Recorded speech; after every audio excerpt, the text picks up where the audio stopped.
Señor, tú estás aquí en medio de nosotros, Señor. Somos conocidos delante tuyo. Conoces nuestros nombres y nuestras necesidades. Conoces nuestro lenguaje. Nos conoces y sabes las cosas que necesitamos. Eres nuestro Dios y eres nuestro Padre, y así te has manifestado. En el nombre de Jesús nos presentamos delante tuyo en este tiempo, Señor. Es un tiempo especial porque vamos a leer tu palabra, la que nos fue dada para que te conozcamos. Gracias, Señor Dios, porque nos permites este momento de intimidad. Elevamos una oración, Señor, para que nuestros corazones sean como esa tierra fértil, donde la semilla tuya sea plantada. Gracias, Padre Santo, porque no solamente nos das el entendimiento, sino también nos das un corazón fértil. En el nombre de Jesús, amén. Vamos a ir a Juan 10, y vamos a hacer una lectura que espero que me acompañen desde el verso 22 hasta el verso 42. Y se hacía, lo voy a leer en la versión Reina Valera, y se hacía la fiesta de la dedicación en Jerusalén, y era invierno, y Jesús andaba en el templo del portal de Salomón, y rodeándole los judíos, y dijéronle: ¿hasta cuándo nos has de turbar el alma? Si tú eres el Cristo, dínoslo abiertamente. Respondiéndoles Jesús: os lo he dicho, y no creéis. Las obras que yo hago en nombre de mi Padre, ellas dan testimonio de mí. Mas vosotros no creéis, porque no sois mis ovejas. Como os he dicho, mis ovejas oyen mi voz, y yo las conozco y me siguen. Y yo les doy vida eterna, y no permanecerán para siempre, ni nadie las arrebatará de mi mano, y no perecerán para siempre, Mi Padre, que me las dio, mayor que todo es, y nadie las puede arrebatar de la mano de mi Padre. Yo y el Padre somos una cosa somos. Entonces volvieron a tomar piedras los judíos para apedrearle. Respondiéndoles Jesús: muchas buenas obras os he mostrado de mi Padre, ¿por cuál de estas obras me apedreáis? Respondiéndole los judíos diciendo: por buena obra no te apedreamos, sino por blasfemia, y porque tú, siendo hombre, te haces Dios. Respondiéndoles Jesús: ¿no está escrito en vuestra ley? Yo dije: dioses sois.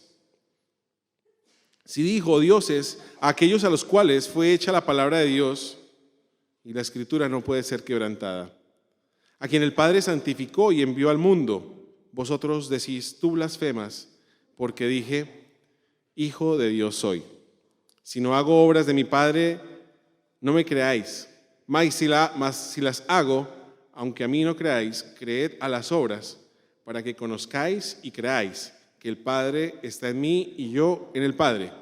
Y procuraban otra vez prenderle, mas él se salió de sus manos, y volviéndose tras el Jordán, a aquel lugar donde primero había estado bautizando Juan, y estuvo allí, y muchos venían a él y decían: Juan, a la verdad, ninguna señal hizo, mas todo lo que Juan dijo de éste era verdad. Y muchos creyeron allí en él. Bueno, quiero partir con este último verso que dice: y muchos creyeron allí en él. Y recuerdo que cuando estábamos viendo Juan 6:65, pasó algo distinto a lo que pasó en esta escena. En Juan 6:65, el Señor estaba diciendo que Él era el pan caído del cielo. Y les estaba explicando que una verdad que para los discípulos fue compleja de asimilar.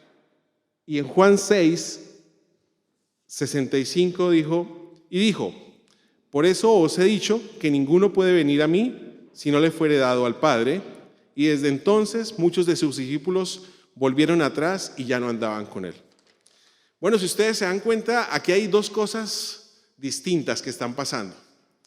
En Juan 6:65 hubo unos desertores, algunos que el mensaje no les gustó y decidieron apartarse del Señor. Y aquí en Juan 10:42 muchos lo siguieron.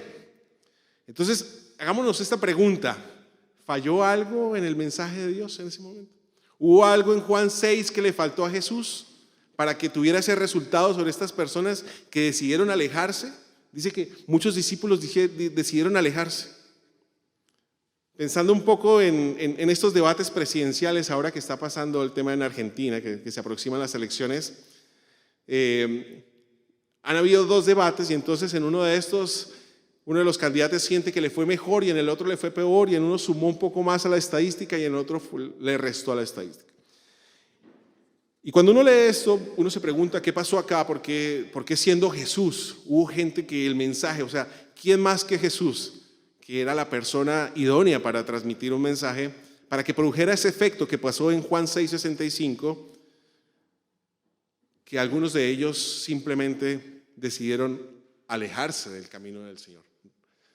Y bueno, es bastante curioso porque nosotros tenemos que entender algo muy importante que tiene que ver con la venida del Señor Jesús. Y es una palabra que tal vez podría ser el título de este mensaje. Y esa palabra es división. Cuando nos vamos a Mateo 10, 34 al 36, los invito a que hagamos una búsqueda en Mateo 10, 34 al 36, y mientras llegamos ahí, también en Lucas 12, 49, 53.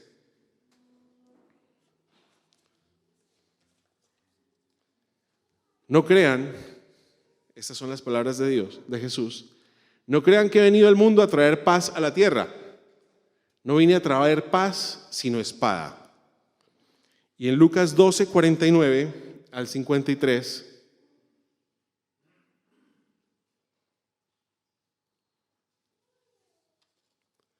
he venido a traer fuego a la tierra y como quisiera que ya estuviera ardiendo, el 50, pero tengo que pasar por la prueba de un bautismo y cuánta angustia siento hasta que se cumpla. ¿Creen ustedes que vine a traer paz a la tierra? Les digo que no, sino división. Bueno, estos versículos hay que entenderlos correctamente porque es controversial pensar que Jesús vino a traer división. El Señor en Mateo nos dice que Él vino como una espada. Y en Lucas está hablando de división. En realidad, si nos ponemos a pensar en este elemento, la espada sirve para cortar, sirve para dividir. Y efectivamente, el Evangelio que fue declarado por nuestro Señor Jesús trae división. El Evangelio del Señor Jesús es como una espada. El Evangelio del Señor Jesús, Él dice que no vino a traer paz, y esa palabra de paz era lo que estaban esperando los judíos. Ellos estaban esperando terminar un periodo de aflicción en el que se encontraba con los romanos, y eso era lo que ellos esperaban. Pero la voluntad de Dios no era, Él no venía a eso. Él no venía a cumplir la voluntad de los hombres, sino venía a cumplir el propósito del Señor. Y el propósito del Señor era traer división. Pero la división entendida, y lo vamos a ver, la división entendida desde el punto de vista de los que creían y de los que no creían. Y acá, esta es la explicación, porque en Juan 65 hubo unos desertores y en Juan 10 hubo unos seguidores. Porque cuando llega el Evangelio de Dios por medio de nuestro Señor Jesucristo, viene la división. Entonces se forman dos grupos, los que creen, los que deciden no creer y los que deciden creer. Y si nos vamos a Mateo 25, 32, 33, un poco para poner nuestra mirada en lo que va a pasar en el futuro, dice: todas las naciones se reunirán delante de él, este es un tiempo, y él separará a unos de otros, como separa el pastor las ovejas de las cabras. Pondrá las ovejas a su derecha y las cabras a su izquierda. Si lo seguimos leyendo, nos vamos a dar cuenta que el destino de los que están a la derecha es el reino de Dios y el destino de los que están a su izquierda es un destino al cual ninguno quisiera llegar. Entonces, algo muy importante que debemos entender es que el Evangelio causa división. El Evangelio nos divide entre los que decidimos creer y los que no decidimos creer. Ahora, la división nos presiona a una siguiente etapa, y es que nosotros tenemos que elegir. El tema es que no hay mucho tiempo. El tiempo para cada una de las personas es distinto. Hay personas que tienen poco tiempo. Hay personas que no saben que tienen poco tiempo. Tenemos que tomar una decisión cuando las cosas se ponen así. Cuando nos tenemos que poner de un bando o nos tenemos que poner del otro bando. Porque el Evangelio trae eso. El propósito del Evangelio es eso, traer división. Y tenemos que tomar una decisión. Entonces, y esa decisión es crucial para nuestra vida, no nuestra vida acá, la vida después de la muerte. ¿Cuántas familias hoy en día en el Medio Oriente tenían tiempo de tomar una decisión y no sabían lo que iba a pasar al día siguiente y no la tomaron? Yo le doy gracias al Señor por los que estamos acá, pero también me duele los que están afuera y aún no han tomado la decisión. Ahora, también hay algo que debemos cuidarnos, que el solo hecho de estar acá no significa que ya hayamos tomado una decisión. Debemos estar seguros que ya tomamos la decisión. La porción de la escritura que les acabo de leer, que está en Juan 10, 22, es el complemento de todo lo que el Señor está hablando en una parábola. Y partimos desde Juan 10. Y el Señor emplea un ejemplo de lo que es las ovejas. Y parte hablando del redil en Juan 1. Y en Juan 10, del 1 al 5, habla del redil. El redil es un lugar de seguridad. El redil es un lugar de seguridad y aparece, si me puedes ayudar con Juan 10, dice: ciertamente les aseguro que el que no entra por la puerta al redil de las ovejas, sino trepa y se mete por el otro lado, es un ladrón y un bandido. Bueno, la diferencia entre ladrón y bandido, uno es el que hurta y el otro es el que hurta con violencia. Parte hablando del redil y nos dice que el redil es un lugar de seguridad, pero que sin embargo estamos expuestos a una amenaza. Eso es Juan 10. Después, en Juan 10:9, ya el Señor dice: yo soy la puerta del redil. Hablando que las ovejas, para poder llegar al reino de Dios, tienen que pasar por medio de la puerta. Y Jesús se presenta como esa puerta, como ese intermedio. Entonces en Juan 10:9 dice: yo soy la puerta, y el que no entre por esta puerta, y el que entre por esta puerta que soy yo, será salvo, y se moverá con entrena libertad y hallará pastos.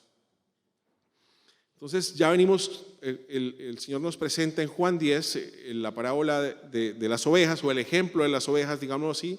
Habla de un redil, habla de Jesús como la puerta de ese redil, y después en Juan 10:11 el Señor se muestra como el buen pastor. Y cuando hablamos de buen pastor, esa palabra nos tiende a confundir, porque pensamos que bueno es el bueno que nosotros consideramos, es una persona que hace las cosas bien.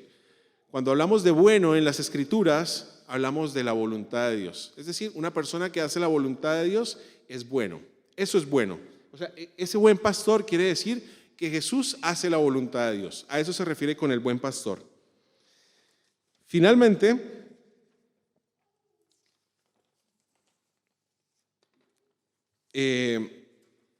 nos presenta a nosotros como las ovejas.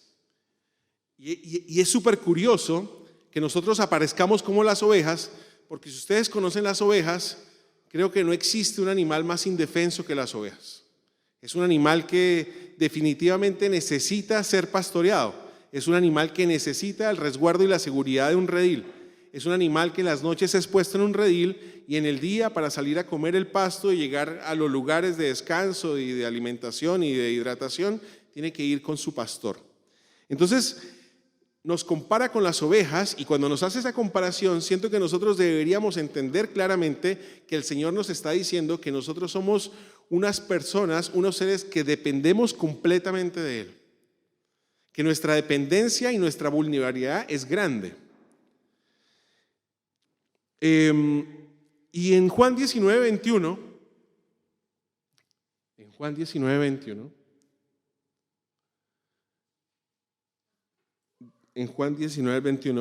bueno, esto es súper importante para que podamos abordar el capítulo.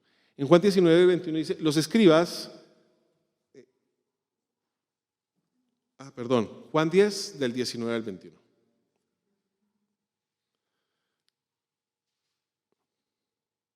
De nuevo, las palabras de Jesús fueron motivo ¿de qué? De división entre los judíos. ¿Sigue, por favor? Muchos de ellos decían, está endemoniado, loco de remate, porque ¿para qué hacerle caso? Pero otros, entonces el otro grupo, opinaban, estas palabras no son de un endemoniado, ¿puede acaso el demonio abrirle los ojos a los ciegos? Hablando de la predicación de Abner. Bueno, ahora sí podemos partir con nuestro verso. Tuve que hacer para poder abordar el capítulo 22. Y tenemos claro ya lo que Juan estaba haciendo. No sé si recuerdan que Juan tenía un estilo particular. A Juan le gustaba ponerle el contexto de las fiestas judías. Y curiosamente, cada vez que tengo que hacer esto, me encuentro con que está haciendo una fiesta. Bueno, ahora estamos en otra fiesta. Vamos con el verso Juan 10:22. Estamos en la fiesta. Para los que sí conocen las fiestas de Israel, en hebreo se dice la fiesta de Hanukkah, la fiesta de las luces, y en la Biblia aparece la fiesta de la dedicación, en español, pero en hebreo lo llamarían como la fiesta de Hanukkah. Esta fiesta se hace en invierno, quiere decir, esa fiesta ocurre en Israel, estaríamos hablando de diciembre. Aquí hay algo interesante, hay algo interesante que bueno, esa fiesta de dedicación, solamente un poco de información, pero también nos va a servir un poco para entender por qué Juan puso esta porción en esta parte del Evangelio. La fiesta de Hanukkah es una fiesta que no es una fiesta que declaró el Señor, sino es una fiesta, digamos que cultural. No es una de las fiestas que aparecen en Levítico, no son de las 7 fiestas de Levítico, sino es una fiesta que es después. Esa fiesta ocurre porque después de que el templo es construido, vienen los griegos, están controlando, y ocurre algo que está en Daniel, que viene una abominación. Aparece un personaje que se llamaba Antíoco Epífanes, y esta persona lo que hace es que destituye todo el culto, les prohibía inclusive a los judíos cumplir con el Shabbat, con cosas como la circuncisión. Hizo algo terrible, que fue llevar un sacrificio inmundo al altar, es decir, contaminó el templo. Ese sacrificio inmundo fue un cerdo, y aparte de eso puso una estatua de Zeus dentro del templo. Habían ya algunos judíos que se estaban helenizando, pero sin embargo hubo un hombre que se resistió. Y este hombre, sus hijos, tomaron la bandera, la consigna de sacar al pueblo de Israel de esa dominación, y fue un pueblo pequeño, pero lograron acabar, digamos que con esa dominación, y pudieron restaurar el templo. Este hombre era de apellido Macabeo, que no tiene nada que ver con la forma como le llaman acá en Chile a los macabeos, pero por el contrario, este Macabeo significaba martillo. Fueron unos guerreros, y ellos restauraron, creo que era Juan Macabeo, si no estoy mal, restauraron la adoración. Entonces, cuando pasa eso, una de las cosas, los que estamos leyendo la Biblia, sabíamos que tenía que estar encendido todo el tiempo el fuego. Así que había un elemento que se llamaba la menorá, que era un candelabro de 7 brazos, y como estaban restaurando, poder producir el aceite se tomaba bastante tiempo, así que ellos prendieron la menorá y ellos atribuyen a que hubo un milagro. Estos son hechos históricos que no aparecen en la Biblia, pero en algunos relatos históricos sí aparecen, que el aceite duró 8 días. Después de eso, ese candelabro se cambió y ahora ya sigue existiendo la menorá, pero pues yo lo he visto. Ahora se llama la Hanuquía, que es un candelabro de 9 brazos, en donde el centro es donde está la vela principal, y durante 8 días se prende, dura la fiesta 8 días y cada día se prende una vela, mostrando los 8 días y viendo. Entonces, esta es una fiesta y Jesús fue a esa fiesta. No era una fiesta que era obligatoria para los judíos como la fiesta de los tabernáculos, ni la de la Pascua, ni la otra fiesta, pero esta fiesta, Jesús aparece en esta fiesta y aparece en el pórtico de Salomón. Y aparece ahí, y ahí en este momento es cuando es rodeado por nuestros amigos los fariseos. Ahora, les voy a hacer una pregunta.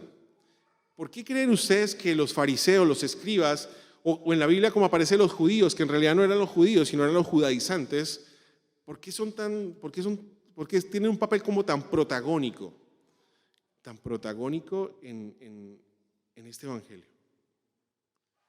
Porque es curioso que aparece el Señor y siempre aparecen los escribas. Es como si nos quisieran mostrar algo. ¿Por qué tenemos que estar viendo las objeciones de los escribas? ¿Por qué tenemos que estar viendo la posición de estas personas? ¿Por qué tenemos que estar viendo estos enfrentamientos que existen entre los escribas o esa persecución de los escribas hacia el Señor? Pues debe haber una razón. Y esa razón puede ser muchas, pero yo les quiero presentar esta alternativa para que ustedes la consideren. La respuesta no es justamente para que juzguemos a los fariseos y digamos, es que los fariseos eran así, eran personas que simplemente estaban arraigadas a sus culturas y hacían prácticas de sus abuelos y querían. La razón es porque el Señor quería que nosotros nos evaluáramos de que no tuviéramos esas conductas. ¿Y por qué? Si ustedes se dan cuenta, cuando estuvimos leyendo, nombramos la palabra no creéis en 2 ocasiones. Y al parecer, la incredulidad es un rasgo distintivo de las que son las ovejas y de las que no son las ovejas del Señor. Del grupo que está acá al grupo que no está acá es la incredulidad. Así que la incredulidad parece ser un rasgo de los fariseos. Y lo que yo les vengo a proponer es que Juan, inspirado por el Espíritu de Dios, muestra todos estos episodios frente a los escribas porque el Señor quiere que nosotros mediante estos evangelios nos podamos evaluar que definitivamente no tengamos esas conductas en nuestra vida. Cuando nosotros hacemos un juicio, una de las primeras cosas que cuando nosotros vamos a llevar a una persona a juicio, debemos evaluar que nosotros no tengamos esas conductas de la persona que vamos a evaluar, vamos a juzgar. Entonces, la alternativa que yo les quiero presentar acá es que el Señor permite que nosotros nos acerquemos a estos textos en donde efectivamente los fariseos tenían una conducta que se puede juzgar, pero que nosotros debemos primero examinar que no tengamos ese tipo de conductas. Ahora, la incredulidad está ligada a una mala práctica de la obediencia. Vamos a ver Mateo 23, porque el Señor en Mateo 23, es increíble este capítulo. Yo les recomiendo que lo lean, pero solamente vamos a abordar una de las características de los fariseos. Dice, hay de ustedes, maestros de la ley y fariseos, hipócritas, que dan la 10ª parte de sus especies, la menta, el anís y el comino, pero han descuidado los asuntos más importantes de la ley, tales como la justicia, la misericordia y la fidelidad. Bueno, si nosotros vamos a evaluar que no tengamos estas conductas de los fariseos, debemos saber cómo son los fariseos. Efectivamente, los fariseos, según este relato que aparece acá, son personas que cumplían con la ley, pero habían descuidado la justicia, la misericordia y la fidelidad.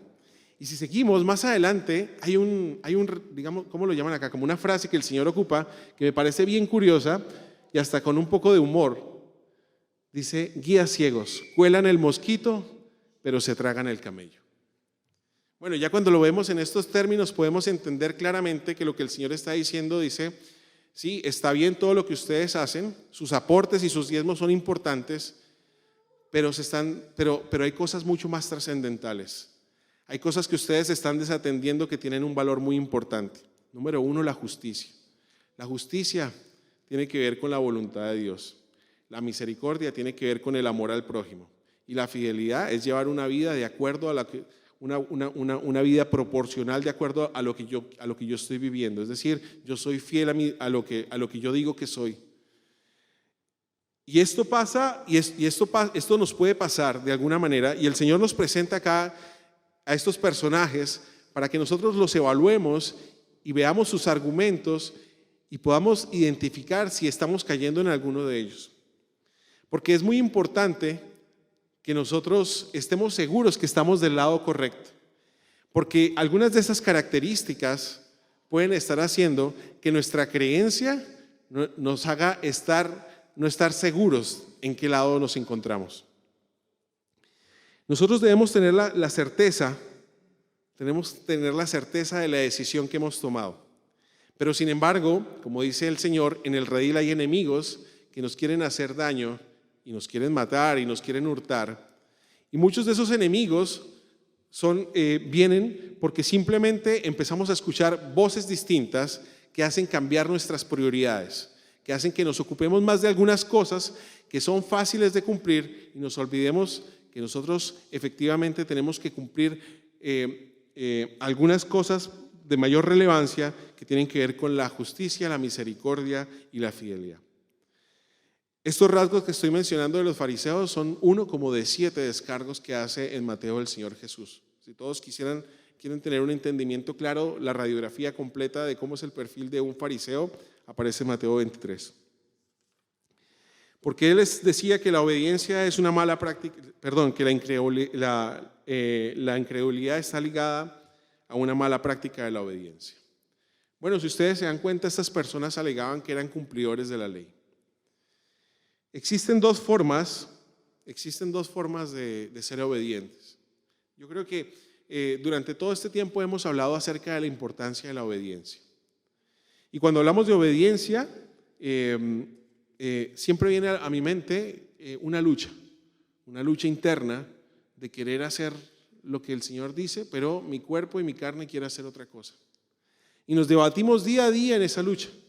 Es decir, no quiero mentir porque sé que está mal, pero en algunas oportunidades me siento en la necesidad de hacer. Esa lucha me lleva a un lugar en donde definitivamente voy a fallar. Entonces la obediencia, cuando se basa en esa lucha de tratar de cumplir con una serie de normas, me destina a fallar porque lo estoy haciendo en mis fuerzas. Pero existe otro tipo de obediencia que no tiene que ver con preocuparme por hacer las cosas que me han dicho, sino tiene que ver con una obediencia distinta, que tal vez es la obediencia que el Señor quiere. Y es esa obediencia que habla de estar cerca del pastor. Imagínense un poco las ovejas. Las ovejas, para poder acatar la voz del pastor, lo que tienen que hacer es estar cerca del pastor, preocuparse de oír la voz del pastor y discernir que efectivamente es la voz del pastor. Es todo lo que tienen que hacer. No tienen que hacer absolutamente nada más. El Señor nos compara, nos pone como ejemplo, como proverbio, que nosotros somos sus ovejas. Y el Señor habla que las ovejas de Él lo conocen porque lo escuchan y conocen su voz. Hay algo muy importante que nosotros tenemos que ver, que la obediencia tiene que ver solamente, y es súper fácil, pareciera que es algo súper complicado ser obediente, porque lo relacionamos con nuestro mundo natural. La obediencia tiene que ver solamente con conocer a Jesús y reconocer su voz. Eso es todo. Cuando nosotros logramos ese nivel de obediencia, ese nivel de relación con el Señor, instintivamente vamos a ser obedientes. Ahora, imagínense este ejemplo. Imagínense una mano o un soporte y nosotros nos tomamos de ese soporte y nos sujetamos. Vamos a lograr estar, no sé, 10 minutos, 15 minutos, hasta que nuestras fuerzas se cansan y efectivamente nos vamos a soltar. Pero ¿qué pasa si no estamos sostenidos, sino por el contrario, es la barra la que nos sostiene? Ahora cambiemos la barra por una mano, que sea la mano del Señor. Nosotros, si nos tomamos del Señor, si decimos yo me sostengo de Dios, en algún momento nos vamos a cansar y nos vamos a soltar. Pero si es el Señor el que nos sostiene, no nos vamos a cansar, no vamos a tener que hacer nada. Entonces, mire, yo esto digamos que fue lo más importante de todo lo que yo estuve estudiando, porque yo nunca lo había entendido. Porque para mí la obediencia era todos los días obligarme a hacer cosas y a dejar de hacer otras. Era refrenar mi lengua, era controlar mis pensamientos, era hacer una y otra cosa. Y en algún momento fallaba. Llegaba el momento de la prueba y fallaba. Llegaba el momento en que definitivamente tenía que ser probado y se acababan mis fuerzas y todo lo que me había aguantado sale, como si fuera una presa retenida. Y siempre me había equivocado en el tema de la obediencia. Y eso muchas veces afectaba mi creencia, porque cuando fallaba pensaba que era que no estaba bien con Dios, o que Dios no me estaba escuchando, o que Dios no me estaba respondiendo. Por eso me pareció tan importante poder traer esta parte, en donde muy seguramente los fariseos, por ese tipo de conductas, y porque estaban adoptando el camino de la obediencia, en donde se tenían que luchar contra sus deseos, luchar contra lo que querían hacer, y en algún momento fallaban. Entonces lo único que les funcionaba para ellos era hacer este tipo de cosas, venir con sus diezmos, que efectivamente sí servían, pero que los hacía sentir bien. Sus diezmos y las ofrendas que traían los hacía sentir bien, en compensación con el hecho que todo lo que la ley ordenaba no lo podían cumplir. Pero el otro camino es cuando yo me acerco al Señor, cuando el Señor me sostiene. Cuando el Señor me sostiene y cuando estoy con el Señor, ya no voy a tener, ya no va a salir de mí esas palabras, ya no voy a tener esos pensamientos, ya no voy a tener esas luchas, porque ya no soy yo el que me sostengo, sino es el Señor el que me tiene. Ahora, si ustedes se dieron cuenta, en Juan 10, el Señor dice que vamos a estar en su mano. Y es curioso, porque al principio, lo voy a leer acá, en Juan 10, 28, Jesús dice, y nadie me las arrebatará de mi mano, pero en el 29 dice, mi Padre me las dio, mayor que todo es, y nadie puede arrebatar de la mano de mi Padre. Es como si tuviéramos un doble agarre, la mano de Jesús y la mano del Padre sosteniéndonos a nosotros. Eso habla de la certeza que tenemos en el Señor. Cuando nosotros tomamos una decisión en Cristo y estamos seguros, ya nada nos puede arrebatar del Señor. Y esa pregunta retórica que llega a nuestra vida, que si la salvación se pierde o no se pierde, cuando una persona piensa que puedo perder la salvación es porque efectivamente nunca ha tomado todavía esa decisión, no está seguro de esa decisión. Pero cuando una persona ha tomado la decisión de que es salvo, esas preguntas desaparecen y esas dudas desaparecen porque está seguro y aparte está sostenido por la mano de Jesús y la mano de Dios, y en el siguiente dice, porque somos uno. Es decir, estamos doblemente afirmados en el Señor.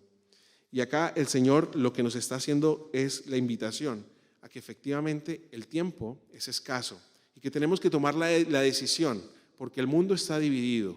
Están divididos entre los que van a decidir creer y los que van a decidir no creer. Y que para poder creer tenemos que tomar un camino de obediencia.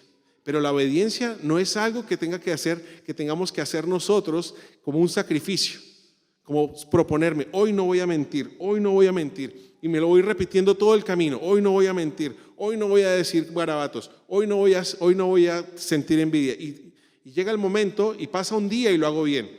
Pasa 2 días y lo hago bien. pero llega el momento de la confrontación y todo lo que me había propuesto mentalmente, utilizando estas técnicas de programación neurolingüística y todo este tipo de cosas que hacen las personas, y lo voy a hacer y lo voy a hacer, cuando llega el momento, fallo. Pero si yo me levanto todos los días y, Señor, estoy en tus manos, me acerco a su palabra, todo el tiempo meditando en su palabra, viene un proceso de transformación, que cuando llegue el momento de la prueba, ya no voy a decir lo que normalmente decía, o los pensamientos de derrota, sino decía, Señor, si tú estás conmigo, sé que nada me va a pasar. Y tengo la certeza que estoy en la mano de Jesús y en la mano del Padre, y que nadie nos va a arrebatar de ahí. No existe un poder que nos pueda arrebatar del Señor.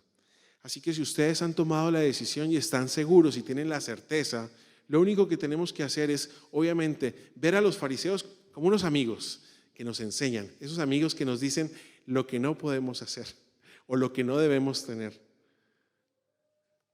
Mire, hay dos formas de aprender algo. A mí me llama mucho la atención. Hay una forma de aprender y es que a uno le digan lo que puede hacer, ¿cierto? Y hay otra forma de aprender, es que a usted le digan lo que no puede hacer. Ahora, les hago la pregunta, ¿cuál de las dos formas es más efectiva? ¿Alguien que me pueda confirmar o escucharlos un poco a ustedes? Pero si usted tuviera que escoger una, ¿cuál de las dos ocuparía usted? Lo que no debe ser, lo que puede hacer. Bueno, a nosotros, digamos que los que estamos haciendo el papel de padres, hemos ocupado las dos, o una combinación de las dos. Pero ¿qué pasa con la primera parte? Cuando yo le digo a un niño lo que puede hacer, le dejo abierto posibilidades, y como son tan creativos, de hacerlo de otra forma. Y, papá, pero tú no me dijiste que así no se podía, igual lo estoy haciendo. Pero cuando a uno le dicen lo que no puede hacer, queda salvaguardado el otro camino. El Señor ocupa estas dos ocasiones. El Señor, cuando le habla a los discípulos y está declarando su evangelio, habla de lo que puede hacer. Pero cuando habla con los fariseos, como que nos pone este lado B, lo que no pueden hacer ustedes. Porque si ustedes adoptan estas actitudes, van a afectar su creencia y van a empezar a trabajar en una mala práctica de la obediencia. Bueno, yo quería terminar con esto, porque efectivamente en Ezequiel 8:20 dice, se acabó el verano y se acabó la siega. Y el hecho de que el Señor estuviera en invierno, no solamente creo que el comentarista lo puso para poder ubicar temporalmente la fiesta en diciembre, sino porque aquí estaba pasando algo importante. El Señor Jesús ya había terminado con los fariseos. Iba a empezar ya el tiempo de la cruz. Lo último que le faltaba era la resurrección de Lázaro y empezaba el tiempo de la cruz. Se acabó el tiempo. Imagínense que nosotros tuviéramos esta oportunidad y estuviéramos hoy sin saber qué puede pasar mañana. Tenemos al Señor Jesús a la puerta, en el pórtico. El pórtico era un lugar dentro del templo donde se le permitía a las personas que no tenían esa autoridad de sacerdote estar lo más cerca posible del lugar santísimo en el templo. Era el pórtico de Salomón. Y el Señor se presenta ahí proféticamente, como dice, yo soy el camino para llegar a este lugar. Y les está diciendo a los fariseos, ustedes no creen, ustedes tienen que tomar una decisión. Hoy en día que vemos estos acontecimientos y todas las personas se han puesto bastante apocalípticos, tratando de relacionar estos eventos que están pasando con Israel y con el mundo, con el fin del mundo. Nosotros tenemos que tener la certeza que estamos tomando la decisión y tenemos también que apurarnos para que otras personas que no han tomado la decisión y que nosotros cumplimos un papel fundamental como mensajeros puedan también tomar esa decisión.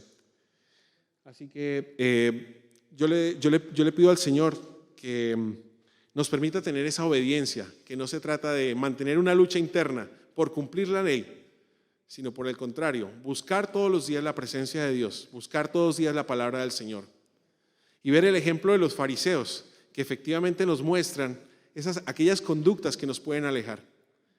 El Señor mostró en su palabra que estas conductas son de aprendizaje para nuestras vidas.